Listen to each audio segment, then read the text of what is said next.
इस देश में महिला सुरक्षा का क्या स्तर हो चुका है वो आप इस खबर से समझ सकते हैं। दरअसल एक नाबालिग को पटना जंक्शन से उठाकर दो लड़कों द्वारा उसका गैंगरेप किया गया और 48 घंटे तक उसे कार में ही अगवा रखा गया और बारी बारी से ये दरिंदे उसका रेप करते रहे। चलती कार में 2 दिन तक नाबालिग का गैंगरेप किया, लेकिन किसी को भी खबर नहीं हुई। और फिर उसे एक रात खंडरनुमा मकान में रखा गया, वहां भी उसका रेप किया गया। क्या है हैवानियत का यह पूरा मामला। चलिए विस्तार से चर्चा करते हैं। यह मामला बिहार के पटना से सामने आया है, जहां नाबालिग लड़की को करीब 48 घंटे तक दरिंदे कार में बंधक बनाकर यहां से वहां घुमाते रहे और फिर अपनी हवस मिटाने के बाद खून से लथपथ हालत में उसे दानापुर स्टेशन के पास छोड़कर भाग गए। बच्ची ने बताया कि वह पूर्वी चंपारण जिले की रहने वाली है। घर की आर्थिक स्थिति अच्छी नहीं है, इसलिए विजयवाड़ा के एक नर्सिंग होम में काम करती है। 28 अप्रैल को वह ट्रेन से घर लौटने के लिए निकली थी। कई घंटे का सफर करने के बाद 1 मई की दोपहर करीब 3 बजे पटना जंक्शन पहुंची। बच्ची ने बताया कि स्टेशन पर बहुत भीड़ थी।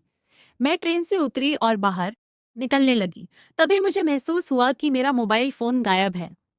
मैंने अपना बैग देखा, जेबें देखी, आसपास खोजा, लेकिन मोबाइल नहीं मिला। मैं समझ गई कि मेरा फोन चोरी हो गया है।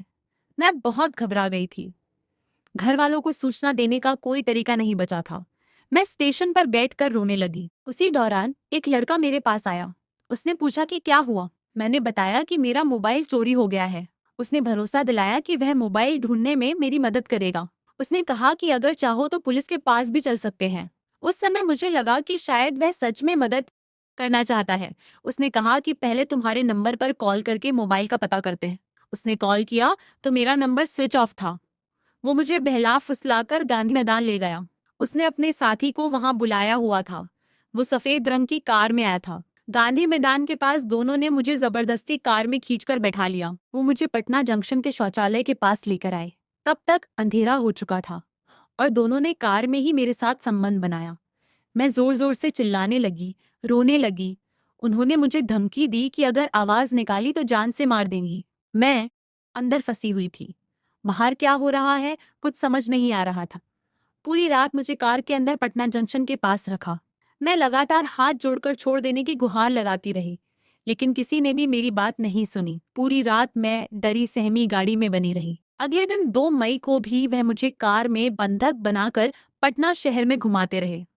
कभी कोतवाली, कभी गांधी मैदान, कभी सचिवालय और फ्लाईओवर के रास्ते ले जाते रहे।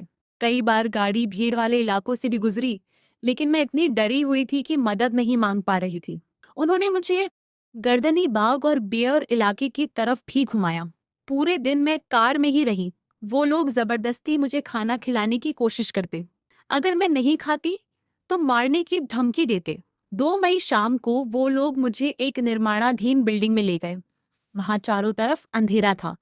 पहले से वहां एक लड़का मौजूद था। मुझे खाना खिलाने के बाद रात भर तीनों ने बारी बारी मेरा रेप किया। मेरे गुप्तांग से खून बह रहा था। दर्द से मैं चिल्ला रही थी। इसके बावजूद वो लोग संबंध बनाते रहे। वहां पूरी रात मेरे साथ बारी बारी से गलत काम किया गया। मैं दर्द से कराती रही।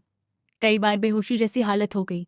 मैं लगातार रोती रही और उनसे छोड़ देने की भीख मांगती रही, लेकिन किसी को मुझ पर दया नहीं आई। 3 मई को सुबह वो लोग मुझे कार में बैठाकर दानापुर स्टेशन के पास सड़क किनारे छोड़कर भाग गए। मैं बहुत डरी हुई थी। शरीर में दर्द था। मैं सड़क किनारे बैठी रही। मुझे समझ नहीं आ रहा था कि कहाँ जाऊं, किससे मदद मांगूं। शाम में अचानक वही लड़का फिर वहां आ गया। देखकर मैं डर गई। उन्होंने मुझे दोबारा अपने साथ ले जाने की कोशिश की। वह जबरदस्ती करने लगा। उसी समय कुछ लोगों की नजर उस पर पड़ी। मुझे मौका मिला और मैं उनसे दूर भाग गई। आसपास के लोगों ने मेरी हालत देखी तो पूछताछ की। इसके बाद कुछ लोगों की मदद से मैं रेल थाना दानापुर पहुंची। वहां पुलिस अधिकारियों के सामने मैंने पूरी घटना बताई, जिसके बाद बच्ची को इलाज के लिए अस्पताल में एडमिट कराया गया। लड़की जब पुलिस के पास पहुंची तो वह खून से लथपथ थी। उसके प्राइवेट पार्ट से ज्यादा ब्लीडिंग हो रही थी, इसलिए उसे पीएमसीएच के इमरजेंसी वार्ड में ले जाया गया। डॉक्टरों ने इलाज शुरू किया। लड़की की हालत खतरे से फिलहाल बाहर है, लेकिन वह अभी भी बहुत ज्यादा गदी हुई है। पुलिस ने 2 आरोपियों को गिरफ्तार कर लिया है। तीसरे की तलाश जारी है। रेल पुलिस के अनुसार विकास उर्फ विजय इस पूरे मामले का मुख्य आरोपी है। उसकी उम्र करीब 21 साल है। वह पटना के बेर थाना क्षेत्र के पकड़ी इलाके का रहने वाला है। दूसरा गिरफ्तार आरोपी पवन राय है।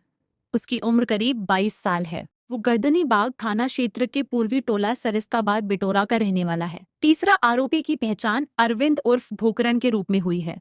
जांच टीम का कहना है कि वारदात में उसकी भी सक्रिय भूमिका थी। सीसीटीवी फुटेज, मोबाइल लोकेशन और कार की मूवमेंट के आधार पर उसकी तलाश की जा रही है। पुलिस को शक है कि वह पीड़िता को दोबारा उठाने के प्रयास में भी शामिल था। रेल थाना दानापुर में मामला दर्ज होने के बाद स्पेशल टीम बनाई गई। रेल एसपी के निर्देश पर तकनीकी और वैज्ञानिक जांच शुरू की गई। पुलिस ने घटना में इस्तेमाल कार को चिन्हित कर लिया है। बे इलाके के एक कमरे को घटना स्थल माना गया, जहां एफएसएल टीम ने साक्ष्य जुटाए। पीड़िता और आरोपियों का मेडिकल कराया गया है। पुलिस ने कई सीसीटीवी फुटेज खंगाले हैं, जिनमें कार की मूवमेंट दिखने की बात कही जा रही है। अब सोचिए कि कितनी दयनीय स्थिति में यह बच्ची होगी जो घर की जिम्मेदारियों को संभालने के लिए निकली थी, लेकिन उसके साथ जीवन का सबसे बड़ा कुकर्म किया गया। हैरानी है ऐसी सुरक्षा नीतियों पर जिसमें सरेआम खुलेआम दिन दहाड़े महिलाओं को रेप का शिकार बनाया जाता है। चलती गाड़ी में लड़की को नोचा जाता है। गाड़ी पूरे शहर में चक्कर लगाती है, लेकिन किसी पुलिस प्रशासन को कोई शक नहीं होता। कानो कान खबर तक नहीं हो पाती। भारत स्टेशन से लड़की को अगवा कर लिया जाता है। दरिंदों को सरकार कानून का थोड़ा भी डर नहीं है। इन दरिंदों की आप हिम्मत भी देखिए, जिन्हें रास्ते में भी किसी के पकड़े जाने का कोई डर नहीं। सवाल है कि बिहार में कानून नाम की कोई चीज बची भी है या नहीं। आखिर महिलाओं की सुरक्षा सरकार ने किसके भरोसे छोड़ी हुई है? आखिर क्यों सरकार इन तमाम बड़े मुद्दों से आंखें मूंद कर बस राजनीति का गेम खेल रही है? क्या महिलाओं की सुरक्षा राज्य सरकार की कोई जिम्मेदारी नहीं है? आप इस पूरी खबर पर क्या कहेंगे? हमें कमेंट में जरूर बताइएगा। नमस्कार।